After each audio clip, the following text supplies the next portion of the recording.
Nous allons parler littérature puisque nous recevons une auteure, on dit bien auteure avec un E. Tout à fait, on C'est peut. plus simple. Sylvie Nuget, bonjour. Bonjour. Merci d'être avec nous. Donc vous êtes marnaise mais vous vivez à Juniville, vous travaillez d'ailleurs au collège et vous venez d'écrire donc un livre. Alors c'est en anglais, je vais essayer de ne pas trop bafouer le nom en anglais, My Senior Year, c'est bien ça? Tout à fait, parfait. Alors, titre en anglais, d'abord, Senior Year, ça veut dire quoi? Alors la senior year, c'est une notion nord-américaine qui parle de l'année de terminale dans un lycée américain, donc.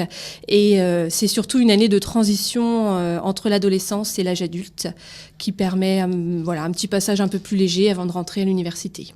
Donc l'histoire de ce livre, ça va nous plonger pendant cette année, c'est ça? Tout à fait. 10 mois dans la vie de l'héroïne dans un lycée américain. Alors cette héroïne, elle est américaine, elle est française, comment ça se passe? Donc c'est Héloïse, une jeune fille française qui a tout pour être heureuse et puis malheureusement elle vit un drame personnel. Elle va réussir à surmonter ce drame, cette épreuve grâce au soutien de sa famille et son bac embauche. Elle va se dire c'est le moment pour moi de partir réaliser mon rêve, étudier dans un lycée américain et aussi me tourner vers le futur, vers une autre page de ma vie. Donc on la suit pendant un an? Tout à fait, dans sa famille d'accueil, à la rencontre des autres, d'elle-même aussi, et puis peut-être de l'amour, qui sait. Alors comment vous est venue cette idée? En fait, je suis partie moi-même étudier une année dans un lycée américain, donc c'est vrai que c'est assez inspiré, mais ça reste un roman. Voilà, c'est beaucoup de choses qui peuvent se passer, beaucoup d'interrogations, un cheminement personnel. Et donc, j'ai choisi ce titre, La Senior Year, pour faire écho justement à ce voyage et à ce passage dans la vie de l'héroïne. L'héroïne va où dans les États-Unis? Parce que c'est quand même grand comme pays. Elle part dans l'Idaho, à Heyburn, tout près de Boise. Alors l'Idaho, c'est plutôt un état, comment on pourrait le décrire? Plutôt un état puritain, on va dire, et à l'ouest des États-Unis, à la frontière canadienne. Donc elle part dans une culture complètement différente, puisque là-bas, la religion principale, c'est les Mormons. Voilà. Mais il n'est pas question que de ça dans le roman. Vous avez dit avoir effectué un séjour aux États-Unis, c'était dans cet état-là ou... Absolument, absolument, oui. Donc vous parlez en connaissance de cause. Tout à fait. Alors comment vous êtes c'est pas votre métier principal, auteur, vous écrivez des livres par passion.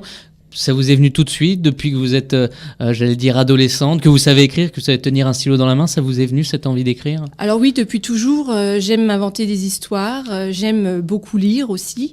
Et puis cette envie a toujours été là, sous-jacente, mais entre le désir et la possibilité de le faire, il se passe parfois des années.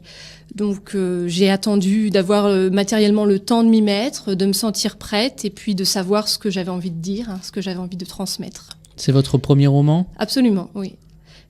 Je l'ai commencé lors de mon second congé de maternité, en fait. Je me suis trouvée obligée de rester à la maison, un petit peu désemparée, qu'est-ce que je vais faire? Et je me suis dit, c'est le moment, j'en profite. Et je suis allée jusqu'au bout, voilà.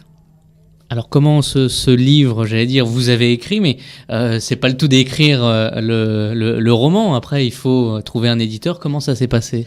Eh bien, j'ai participé à un concours au prix 2013 Nos lecteurs ont du talent, qui avait été initié par la Fnac, Kobo et Place des éditeurs. Et le principe, c'était donc de déposer son manuscrit, d'être lu par des lecteurs comme vous et moi, qui nous notaient, qui nous conseillaient, qui faisaient des remarques constructives pour nous aider à progresser. Les 10 finalistes avaient la chance d'être lus par un jury de professionnels et le lauréat d'avoir un contrat d'édition en numérique. Alors j'ai eu la chance d'être parmi les finalistes et puis finalement, je n'ai pas gagné le concours, mais la maison d'édition nous a proposé aux 12 finalistes d'être édités en numérique dans un premier temps et voilà, j'ai eu la chance aussi de pouvoir présenter le livre en version papier depuis cet été. Est-ce que vous avez l'impression d'entrer dans un nouveau monde un petit peu, voilà, les interviews comme aujourd'hui par exemple, présenter son livre? Oui, absolument, c'est, je dirais que du bonheur, c'est du bonus. J'écris sans prétention, j'écris en pensant à mes enfants, éventuellement à ma famille, et puis bien sûr, quand on a terminé son roman, on se dit pourquoi pas aller au bout de la démarche, et puis on essaie, voilà. Et pour l'instant, c'est une chance absolue, une expérience enrichissante humainement, puisque pendant le concours, vraiment, j'ai été touchée par la générosité des lecteurs qui donnaient de leur temps. Et voilà, ça continue, donc je suis ravie. C'est votre premier roman. Est-ce que vous avez été confronté au cours de la rédaction, j'allais dire, au syndrome de la page blanche, entre guillemets? Alors le syndrome de la page blanche, non, pas vraiment. Par contre, c'est vrai qu'à la fin, on se sent un petit peu seul face à son texte. Et donc, c'est ce qui était intéressant dans le concours, c'était de pouvoir avoir un retour de lecteur, savoir si les émotions passaient, si les gens étaient touchés. Oui, parce qu'on a l'impression d'être peut-être un petit peu enfermé. Au bout de la rédaction, on avance. Est-ce que vous n'avez pas eu peur de vous égarer à un moment donné, comme c'est votre premier roman?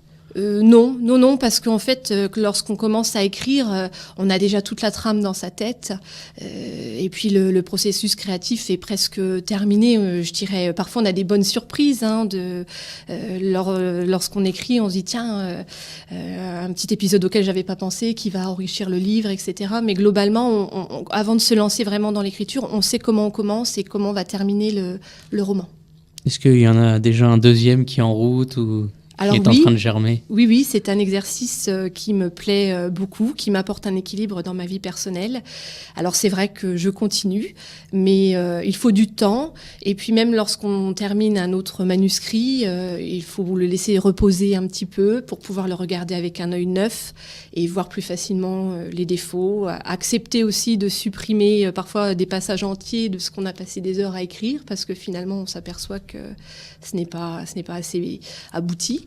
Donc pour l'instant, je dirais qu'il se repose tranquillement. Voilà. Donc le roman, on rappelle le titre, My Senior Year. Est-ce que vous allez le présenter, rencontre un petit peu avec des gens, des dédicaces? Absolument. Donc notamment samedi 4 octobre, j'ai la chance d'être accueillie donc en signature à la librairie Guerlain-Colbert, place d'Erlon, donc de 15h à 18h.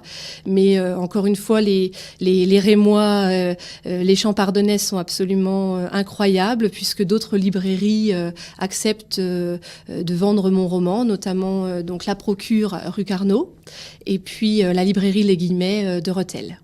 Alors, en radio, on est peut-être un peu obligé de poser cette question parce qu'on ne peut pas voir le roman. Il fait combien de pages? Alors, le roman fait 200 pages.